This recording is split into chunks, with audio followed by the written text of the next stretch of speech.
it's completely up to them, and that's a conversation we haven't even thought about having right now, because I think it's really important that it's, you know, it's a tragedy. James Corden is speaking out about Chester Bennington's Carpool Karaoke. What is Real Housewives star Tamra saying about her estranged daughter's abuse claims? Get it, Beyonce. We're breaking down the superstar's post-baby bod lavish outfits. And a happy 20th birthday to makeup mogul Kylie Jenner. We're revealing how the reality star spent her last day in her teens.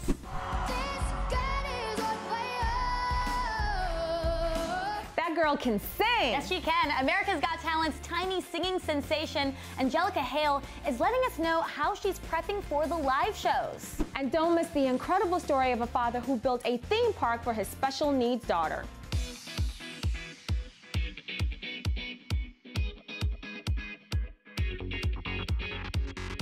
All right, happy Thursday, People.com and Facebook Live. Thanks for joining us. We have a very packed show today, including Samuel L. Jackson talking about his nearly 40-year marriage. So in honor of that, we want to know what you think is the key to a long-lasting marriage. I want to know, I'm not even married, but maybe for the future. Let us know your thoughts in the comments below. But first, here's what you need to know and what's trending, starting with this. Late Late Show host James Corden is speaking out about Chester Bennington's episode of the upcoming series Carpool Karaoke, which filmed just days before his tragic suicide. On July 14th, Linkin Park's Twitter account posted this photo of the band with comedian and actor Ken Jeong saying, "Fun day with Ken Jeong at Carpool Karaoke. Stay tuned." 6 days later, on July 20th, Bennington was found dead in his home. This week, Corden had this to say about the Carpool Karaoke episode. Watch. Look, we will approach it in whichever manner his family or the people that were involved in that episode, however they would like it to be handled. We consider it to be not our decision to make. We will navigate it as delicately as possible and just adhere to whatever wishes they would want, because I don't think there's any other way we could deal with it, really. That's it, and it's completely up to them, and that's a conversation we haven't even thought about having right now, because I think it's really important that it's, you know, it's a tragedy. Chester's widow, Linda Bennington, tweeted a link to the interview and a smile saying thank you to Corden for extending her family the courtesy. Linkin Park's episode of Carpool Karaoke was originally slated to premiere in October. The series itself premiered on Apple Music this week. All right, now watch this. She took you for everything, you let her do it again. That's a very short excerpt of the music video Blac Chyna posted on her Instagram account late Wednesday night, starring herself. The song, titled POP, which stands for Power of Expletive, is by Belly, and while TMZ says sources say it's not inspired by Chyna's ex, Rob Kardashian, others are speculating it may be about Chyna's ex because it includes lyrics like, "She took you for everything, you let her do it again." And as Belly raps, Chyna winks at the camera. Earlier this week, Chyna's attorney Lisa Bloom told People that her client and Rob Kardashian are attempting to work out an amicable resolution of all issues before their next court date in September. The former couple has been immersed in legal drama since Kardashian targeted Chyna with an explicit Instagram rampage last month. All right, so even though Tamra has been relishing in her vow renewal to husband Eddie and taking in the Aruba sun, her recent tiff with estranged daughter Sidney is apparently very much on her mind. In addition to giving fans an update on her romantic getaway, the Real Housewives of Orange County star made a statement regarding the abuse claims made by her 18-year-old daughter, posting on Instagram Wednesday saying, quote, "I want to say thank you to everyone that has reached out to me to see if I'm okay. We are trying our best to enjoy our vacation." She goes on to say, "Thank you to my mom, who is not taking this very well and feels the need to defend me. I love you, Mom. I love my daughter, and I would never abuse, hurt, or neglect her in any way." On Monday, the reality star's daughter penned a lengthy Facebook post in which she explained why Judge was no mother to her, claiming that she was neglectful and was, quote, mentally and emotionally abusive. All right, now switching gears to a little less drama and a whole lot of dance. Watch. Let's see your final average score.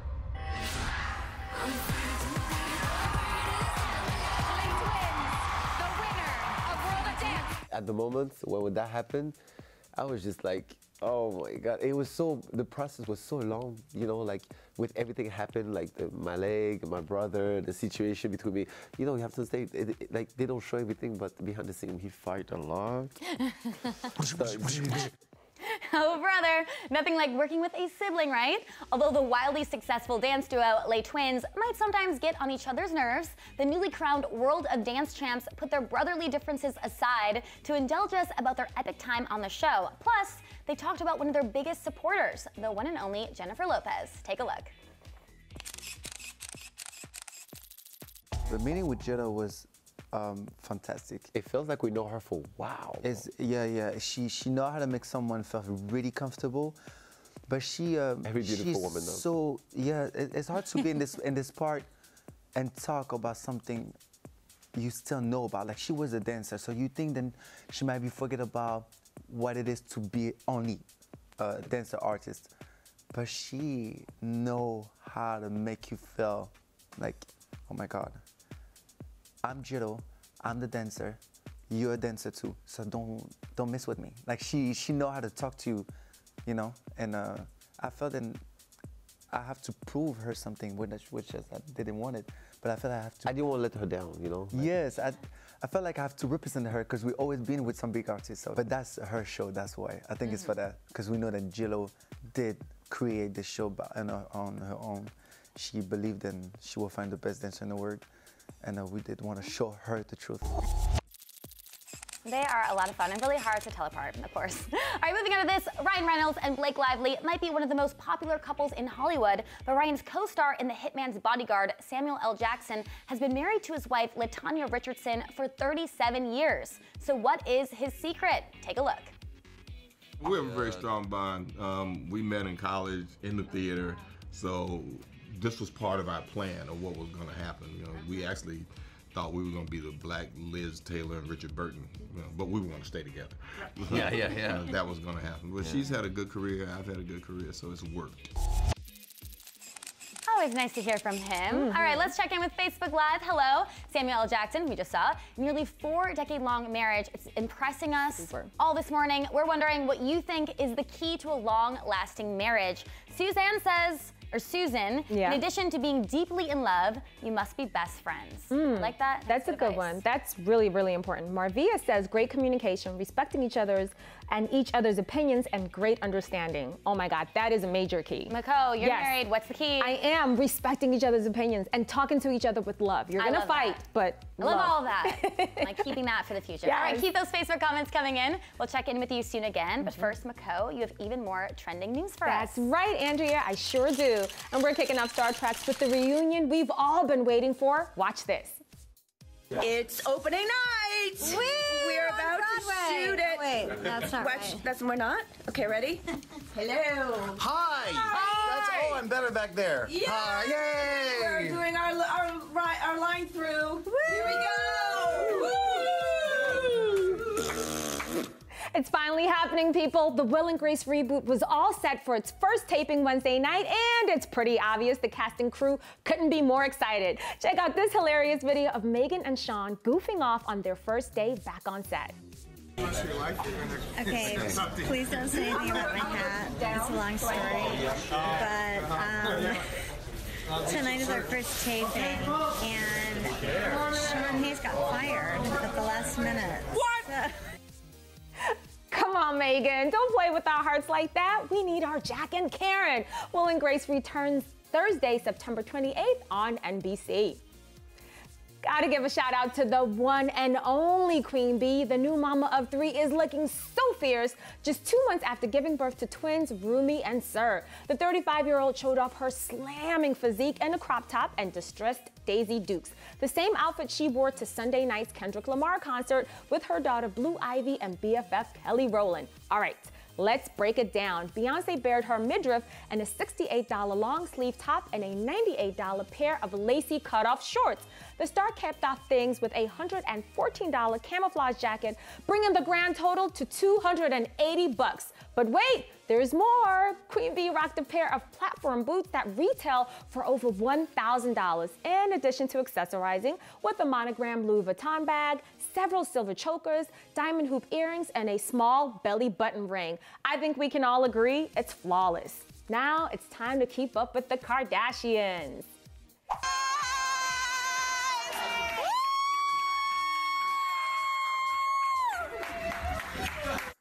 Happy birthday, Kylie Jenner. The Kardashian crew threw the newly turned 20-year-old an epic surprise party. Sisters Kim, Khloe, and Kendall were all there. Kylie rocked a loose top and a white miniskirt. The family even had a special ice sculpture for the star, and they made sure to include a big booty as well. And with the party without a birthday cake, Kylie's BFF Jordan showed off the star's one-of-a-kind cake. Gotta love that hilarious photo. Now, before the big day, Kylie spent some time relaxing at Kris Jenner's pool Wednesday afternoon, taking in the rays in a nude-colored two-piece swimsuit with her hair pulled back in a bun. And get this, her makeup line, Kylie Cosmetics, blew past other beauty brands, raking in $420 million over the last 18 months alone. Momager Kris Jenner posted about her and Kylie's feature on the cover of Women's Wear Daily, writing, "You are a game changer, Kylie, and have disrupted the industry you're so passionate about. You work tirelessly every single day, and your work ethic is second to none. Bravo. I love you." Happy birthday to Kylie, and those are your Star Tracks today. All right, stay with us. Singer Jackie Evancho is revealing all about her love life. Plus, we've got America's Got Talent's 9-year-old songstress Angelica Hale talking about her epic golden buzzer moment. This is King Cutie in People. His Royal Highness Prince George Alexander Louis of Cambridge. These are George's parents, George's home, his Nana, the Queen, and his staff of 644 Englishmen. This is George's dog Lupo, who inspired his favorite book, The Adventures of the Royal Dog Lupo, one George will share now that he's a big brother. People. The details make the story. Don't miss this week's People. Besides Jackie Evancho's controversial decision to sing at President Trump's inauguration, the America's Got Talent songstress has kept a relatively low profile throughout her career, especially when it comes to her dating life. But the singer introduced us to her boyfriend in last night's TLC special. So of course, I had to get some more info about him. Watch this. I'm just happy that her relationship this time around, because the last time you were here, you were talking about your old relationship and how they broke up over Snapchat. Yeah. Oh my goodness, I didn't know that. This guy is so cool, he's so sweet, and she's really happy, so I'm happy. But speaking of your boyfriend now, Sam, because he's on the special as well, but I do notice you're still private on social media when it comes to him. Do you think it's better to be private about your relationships and not pull a, say, Taylor Swift's Calvin Harris situation?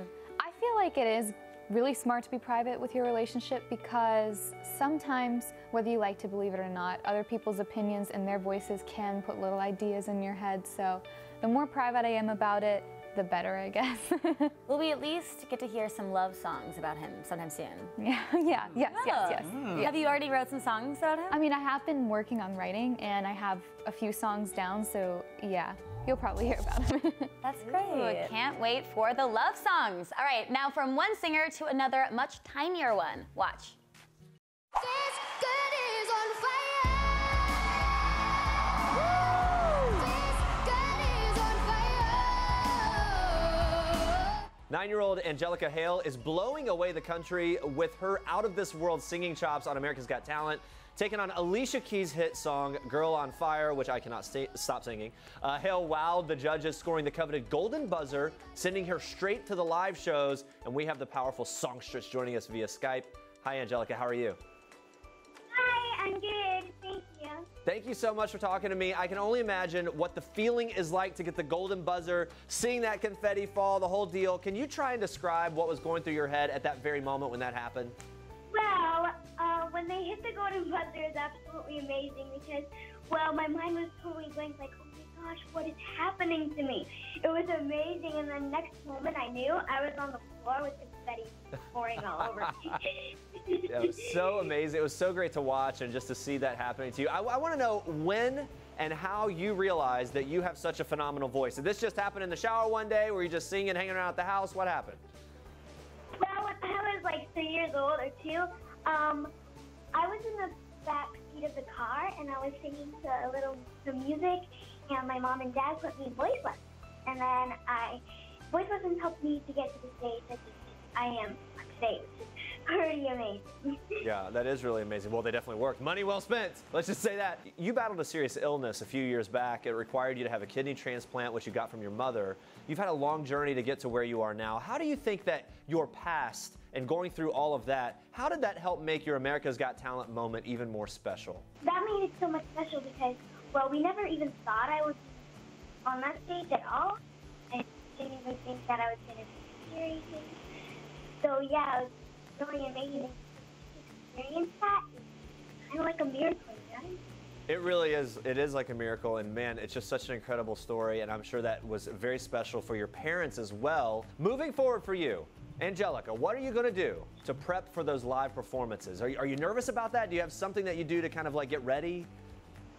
Well, I'm super, super nervous, and, well, some things I'm doing to prepare for that is, you know, practicing a lot every day, and practice. My mom helps me practice, and I keep on practicing and trying to make everything better. And also, when I go backstage before the live shows, I'm going to be like breathing, and I hope my mom and dad will help me because, oh my gosh, that is going to be such a like nerve-wracking moment because, I mean, I know I've been on here twice, and I know I've got something good with the judges, but still, I think I'm a bit nervous. Yeah. Oh, I'm nervous too. I would be, but you're gonna do so well. You killed it with the audition. You're gonna do such a good job. All right, last thing. You said that if you win, you want to get a tiny puppy. Is that still true? I mean, I still want to use some of the money to donate to Children's Miracle Network Hospitals and Children's Healthcare of Atlanta. And I want to use some of the money too to, you know, help my singing career and for me to make my own songs. And also I want to travel around the world performing everywhere, maybe go on tour, but maybe I'd take a tiny little puppy along with me. You deserve it after all of that. You can get a little puppy. Thank you so much, guys. Thank you so much for talking to us, Angelica. Best of luck in the live shows. We'll definitely be watching. Thank you. Make sure to vote for me. And we'll vote for you too. Okay. Yay! Woo. This is Jennifer Lawrence in People. This is Jennifer photobombing Taylor Swift and Sarah Jessica Parker and Liam Hemsworth, proving that while we all love the fashion of the red carpet, it's people who steal the show. People. The details make the story. When father Gordon Hartman watched his 12-year-old daughter Morgan have trouble making friends at a swimming pool during a family vacation, he was heartbroken.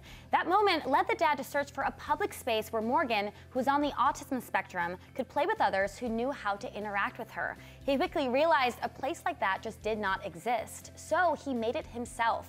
Hartman is the founder of Morgan's Wonderland in San Antonio, Texas, where people with or without disabilities can play together. And Gordon Hartman joins me live this morning. How are you doing, Gordon? Fantastic. How are you doing this morning? I'm great. Thank you so much for joining us. Now, you've been getting lots of attention these past few days. Have you been kind of flooded with guests at the park because of that? Incredible response. We've had people come to us from all over the world, not just the 50 states, but Morgan's Wonderland had received people from 67 countries already. Just in 7.5 weeks, we received people from 11 different countries at Morgan's Inspiration Island, and we anticipate much, much more because we're receiving people talking to us from all over the world, including the Gaza Strip, Syria, Australia, Canada, Mexico, all over. That is amazing, and also that the word is getting out there. When you walk through the park, do you sort of shake your head and say, I can't believe I pulled this off? Because it's so incredible what you've done. Well, I mean, there's a lot of people who made it happen, but I have to tell you that it's incredible to see the smiles and to talk to people and listen to their stories about this is the first time ever my grandson or my daughter or the person I'm a caregiver for has ever been able to have the opportunity to be able to enjoy a water park. Because Morgan's Inspiration Island, like Morgan's Wonderland, is built for 100% of the population. An ultra accessible, fully inclusive park. So we bring people who have special needs and don't have special needs together. And when we opened Morgan's Wonderland 7.5 years ago, we have seen literally hundreds, if not thousands, of people tell us stories of their first ever. We're now hearing that at Morgan's Inspiration Island. But we could be on for 2 hours, and I could explain all things until you actually experience it. You really don't get the full reality of what it's all about. I know, now I definitely have to go at some point. I mean, like you said, you have people visiting from all over to come to Morgan's Wonderland, even created a water park now called Morgan's Inspiration Island. You got a lot of help from architects, engineers, doctors, therapists. What's been the reaction from park goers? Well, it's been incredible. You know, not only we get calls and emails and letters from people, but as I walk the park, I have talked to so many people who have come up to me, and I had a gentleman, just to give you kind of an idea, who just came up to me and just held my hand, and he held my hand and he just started crying, and he didn't say anything, and so I just held his hand, and he quickly pointed at his son, who was, I would say, in his early 20s, who was in a wheelchair, actually a wheelchair that we actually produced. All of the wheelchairs within the water park actually have been created by us, but he pointed at his son. And eventually we talked, and I met his wife as well, and they just said, you know, this is the first time ever our son has ever been given this opportunity to ever enjoy water. And he just emotionally, and then his wife emotionally, and so we just all cried together in the park. And that's just so many stories of the wonderful interaction that people have had in this park. And it's just the beginning. I know we'll see so much more of that going forward, but it's a full park of inclusion. The beauty of it, of everybody come together, is it's a beautiful place to see, and I hope that many people will come and join. Yeah, it's such a beautiful story. And we have to ask, of course, what does your daughter Morgan think of all of this? Well, Morgan, because of her cognitive level, doesn't fully understand, I believe, the full magnitude of this park, but in respect to what it has done from a worldwide perspective, both Morgan's Wonderland and Morgan's Inspiration Island. But we know for Morgan, Morgan's Wonderland is a place to enjoy the swings and to go on the train ride or the carousel ride. And Morgan's Inspiration Island, it's just about having fun in the water. So she enjoys it she's going to be 24 in September, and she enjoys it just like any child would. But, Morgan's Wonderland, for those who have special needs, it's about any particular age. It's about just enjoying what opportunities exist, and there are so many. It's a place that has gone well beyond our expectation, and Morgan has been a big part of it, and it's truly an inspiration to make it all happen. Yeah, and from those videos, we can see she's definitely having fun there. You still have to do a lot of fundraising, though, because the park is expensive to keep up. So tell me a little bit about that. Well, one thing that we did before we ever built Morgan's Wonderland 7.5 years ago, and then Morgan's Inspiration Island, we always made the commitment that we would always ensure that those with special needs would always get in free. I often tell people, because I've been blessed, that Morgan has had all the doctors and the therapies and the medicines and everything, but she's an exception to the rule. There are so many of those with special needs who have so many expenses that we didn't want to cause a barrier of economics to allow for them to get into the park. So everybody that comes to the park that has special needs, and all the programs that we offer within the park for special needs, is free.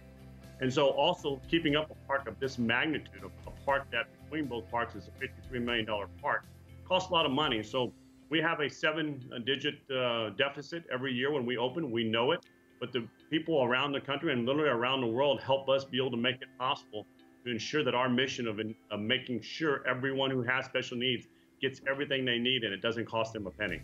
Well, I love that. And the best of luck with the park. And thank you so much, Corden, for joining us this morning. And you guys, for more information on Morgan's Wonderland and Morgan's Inspiration Island, check out morganswonderland.com. Thank you. Thank you so much for the time. Appreciate it. On February 20th, 2003, Joe Kinnan survived one of the deadliest fires in U.S. history after a pyrotechnics show at a rock concert caught the Station nightclub in Rhode Island ablaze. The fire killed 100 people and injured over 200 more. Joe suffered 3rd and 4th degree burns on 40% of his body. His scalp was nearly scorched off. He lost his fingers and his toes and his sight in his left eye. But out of tragedy, Joe rebuilt his life and found love in a wife and a baby girl. Nearly 15 years after that horrific night, Joe met me at the site of that fire, and he's opening up about that life-changing experience and how he's overcome so many unbelievable obstacles. It's all in a special called My Life Now on the People Entertainment Weekly Network. Here's a quick look. What went through your mind as you realized what had happened to you? I guess I didn't get out safely. But I made the decision right there. You're going to have a whole different life, and you can accept it, or it's going to be worse. So that's what I did. I accepted it right there in the hospital bed. If you would have been lit up like a monkey sign, could have saved myself some wasted time. country music and the country genre is really lacking women right now. There are like 2 women on the top 50 charts in country, and so I think that people are really longing to hear women singing, you know, the kind of songs that they want to hear about. Like this album is packed full of sad songs and love songs and breakup songs, and then also just very cool, like lyrically. So I think that there's also, you know, kind of one topic that is sung about a lot on country radio right now, and it's partying and, yes, you know, drinking beer and driving your truck, and and all that is fine, you know, somewhat, but I do think that's part of the reason that this album is really resonating so well. Go, Sarah, go! Sarah Evans' brand new album, Words, has been climbing the country music charts, featuring 14 female songwriters and a wide range of topical tunes. The album is our Toyota People pick of the day and includes several songs about the singer's close-knit family. So when Sarah stopped by the People Now studios, we had to know if her kids plan on following in her famous footsteps. Watch this.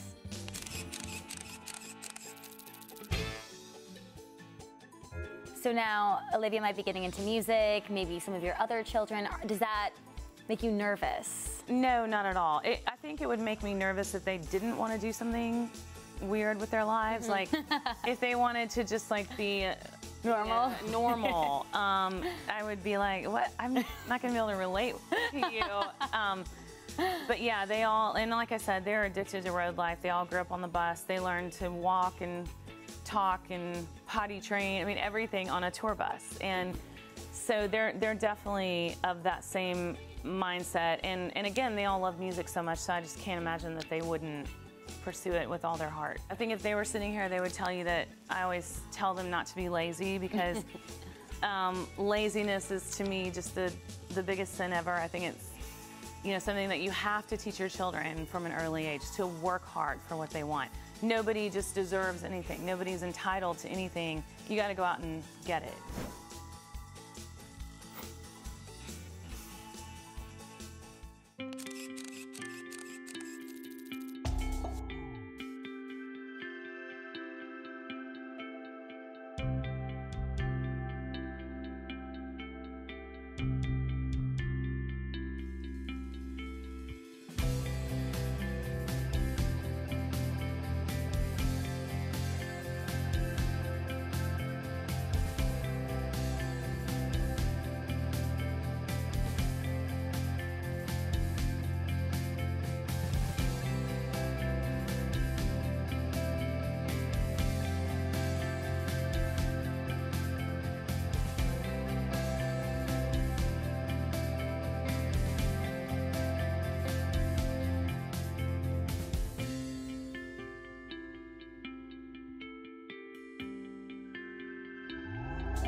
And Charles Strange is joining us live this morning. Welcome, Charles. How are you?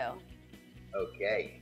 Thanks for joining us. So, Charles, take me back. You lost your son Michael 6 years ago while he was serving in Afghanistan. So what made you decide to help families going through the same situation that you went through? I found out there's a lot of outcoming when it first happens, at the viewing, at the funeral. There's, you know, but after that, 3 weeks after that, you're stuck with a hole in your heart. And I found out that talking with other Gold Star parents that lost their sons in Iraq and Afghanistan, that you're not alone. And reaching out to other Gold Star parents, and it started that I met this one father, and he was angry, he was sad, he was crying, and I was angry, sad, crying. I said, wow, this guy's just like me. And I said, we should bring in some more parents like this and start to talk. And how do you get through the birthday? What do you do on the holiday? What do you do every day? You know, losing a child is, I buried my father, I buried my cousin, I buried good friends. Not even in the same circle as burying a child. Yeah, and you've been able to bond these families. Your foundation has been providing families with workshops to help them deal with their grief. What has the response been like from the people that you've helped? Wow, it's really amazing. Our workshops, there's a lot of good work foundations out there, great foundation. Our foundation is a little bit different. We have everyone bring in a picture of their son or daughter, like this. We have an honor and remember table. Bring a paid grief counselor, and he's got the 5 stages of grief. You know, this the anger, the bargaining, the depression, and finally the 5th one would be acceptance. And then Friday night we hand the Star families a little packet with some loose leaf paper in there and ask them to write a letter to their loved one. Like Michael missed his sister getting the job at the hospital, his brothers and the sprinkler fitters. So Friday night they write a letter. Saturday morning we actually talk about why it's good to open up, and then we have the parents read the letter to their son. They sit in a picture, and they sit down in one chair with the picture in the other chair, and they read the letter out loud. Something happens when you write something down, you read it out loud. So I've never been through anything like that before. I think that's so incredible. How can people watching support the Michael Strange Foundation and really help out? MichaelStrangeFoundation.org or Michael Strange Facebook. We have PayPal. We have SEAL Team 6 shirts. Michael was killed August 6th, 2011 with 30 guys and a dog. We call it 31 Heroes. We have them on the foundation. We have a P.O. Box in Philadelphia, which is on the foundation page. We're a 501c3. All the money goes to the parents. There's our location there with the P.O. Box in Philadelphia. We brought close to 200 parents in. We pay for the hotel, the food, the plane tickets, the grief counseling. If they travel, we give them gas cards, something to eat, because they already paid the ultimate price. Yeah. For every American's freedoms. I think it is so incredible what you're doing. Charles Strange, thank you so much for everything and for joining us. And for more information, please visit www.michaelstrangefoundation.org. And if you're in the Arizona area, the Michael Strange Foundation's next Gold Star Family Grief Workshop will be held on October 20th to October 23rd. That is such an incredible story. Thank you so much. Wow, That's so that great really touched my heart. I know. Oh me my too. gosh. All right, well, switching gears, let's check in with Facebook Live one more time. We want to know, what's the key to a long-lasting marriage? A lot of responses here. Yeah. Judy says her marriage is going 30 years strong. Her tip is love and respect. Oh, respect is key. Yeah, that's so the you bottom said, line. Nicole, Yes. all about the respect. Yes, all about the respect. Bonnie says married almost 15 years. Honesty is key. That's also an important one. And Sherry has a really good one too. She says, to me, the key is communication and never going to bed angry. Oh, yes. that's good. And Sheeta says, a deep love, it takes work. Push through all those hard times. Yes. These are just be a good person too. Yeah, that's it. Just be good. Just be good. All right, coming up tomorrow, you guys, it's the ultimate Flashback Friday because She's All That and Josie and the Pussycat star Rachel Lee Cook will be here live talking about her latest movie. Plus, Chris Hemsworth is turning 34, and so in honor of his birthday, we've got all the times the Thor star was a superhero dad. And thanks for watching. And for now, we leave you with one last thing from Dancing with the Stars pro Kim Johnson. Bye. Bye. Hi, I'm Kim Johnson-Herjavec, and this is One Last Thing. The last text I sent was to my friend saying, I'm back in America, which was yesterday. The last thing I Googled was, I think, a restaurant in Croatia. We were figuring out some restaurant to go to. The last time I laughed so hard I cried was when my husband decided to jump off a boat and did a flip, landed on his ribs, and it was like a big flop.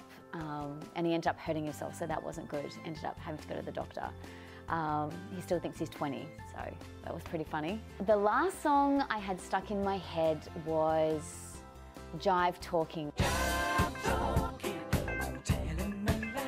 It came on and Robert started doing a dance, and this cool sort of dance move, and it's stuck in my head and his moves as well with that song.